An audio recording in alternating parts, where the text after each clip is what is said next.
ప్రజా ప్రతినిధులకు, వచ్చిన మీడియా వాళ్ళకు అందరికీ నా నమస్కారం. నా పేరు నాగయ్య గారు. దయవంచి కాలనీకి ఎన్నో సమస్యలు ఉన్నాయి. ఈ సమస్యలన్నీ పరిష్కారం చేయలేకపోయినా మాకు రోడ్డు, ముఖ్యంగా ఒక రోడ్డు వేసి దయవంచి వాటర్ ఒకటి తెప్పించేస్తే ఆ సమస్య పరిష్కారం అయిపోతుంది. దయవంచి ఎంతమందికి ఎన్నిసార్లు మొరపెట్టుకున్నా మీరు దయ చూపట్లేదు. బురద పోయిందా? మాకు ఇంకా 20 రోజుల దాకా బురద పోదండి. ఈ బురదనైనా చూసైనా మా వంతు కనికరించండి మమ్మల్ని. మేము అంతే కోరుకుంటున్నాం తప్ప మిమ్మల్ని ఏదో ఇవ్వండి, ఏదో చేయండి. ఇక్కడ ఉర్దులో ఉన్నాం, పింఛన్కి వెళ్ళలేకపోతున్నాం. పింఛన్ వచ్చేసి నెలకు వచ్చేసి ఎవరు వచ్చి ఇక్కడ మమ్మల్ని చూసేవాళ్ళు లేరు. సచివాలయంలో మా మొర ఆలకించేవాళ్ళు లేరు. చచ్చినట్టుగా వాళ్ళని ఏదన్నా అంటే ఈ పింఛన్ ఇంకొక రకంగా చేస్తారేమో అని చెప్పేసి మేము అక్కడికి వెళ్ళి ఈ కాలనీ నుంచి 2-3 కిలోమీటర్లు వెళ్ళి తెచ్చుకుంటున్నాం. మీరు దయ ఉంచి కాలనీకి రోడ్డు ఒకటి సదుపాయం చేస్తే బాగుంటుందని మేము అందరం కోరుకుంటున్నాం. నేను 2001 నుంచి సభ్యత్వం ఉంది మాకు. మేము పార్టీలో కొనసాగుతున్నాం. ఇక్కడ అచ్చం జగనన్న కాలనీలో ఉన్నారని జగన్ పార్టీ వాళ్ళు కాదు ఇక్కడ ఉన్నది.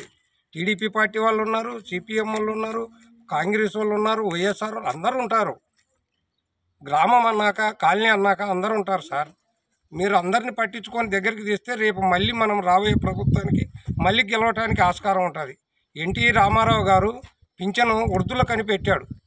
ఒక్క ఉర్దురికే ఇస్తున్నారు మీరు ఇంటికి. ఇంతవరకు నువ్వు కానీ, చంద్రబాబు నాయుడు గారు కానీ ఎవరైనా చేసినారా? ఇంతవరకు రాజశేఖర రెడ్డి గారు కానీ, జగన్ గారు కానీ ఎవరు చేయలేదు.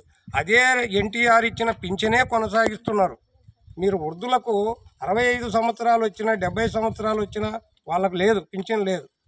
దయచేసి అన్ని సదుపాయం చేస్తే మళ్ళీ మీరు గెలవటానికి ఆస్కారం ఉంటుంది. మీ ఇష్టం వచ్చినట్టుగా ప్రజలను గాలికి వదిలేసేసి మేము బీసీలను లేనని మమ్మల్ని తక్కువ అంచనా వేసేసి 149 కులాలు బీసీలో ఉన్నాం మేము.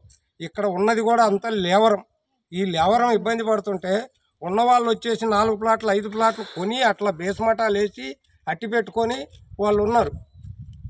మరి వాటిలో చెట్లు పెరిగి మేము పాములు తిరుగుకుంటా, బురదలో తిరుగుకుంటా నానా అవస్థ పడుతుంటే వాళ్ళకు కూడా మీరు కనీసం ఏదైనా ఇట్లా చేసుకోండి అని చెప్పేసి మీరు సలహా ఇవ్వట్లేదు, వాళ్ళను చెప్పట్లేదు. అధికారులు అసలు స్పందించట్లేదు. సచివాలయం వెళితే ఎవరికి కూడా వాళ్ళు మాకు రెస్పాన్సిబుల్ చెప్పడమే లేదు. ఏదన్నా అడిగితే మీరు దయ ఉంచి అందరికీ నమస్కారం చేసి చెప్తున్నాము.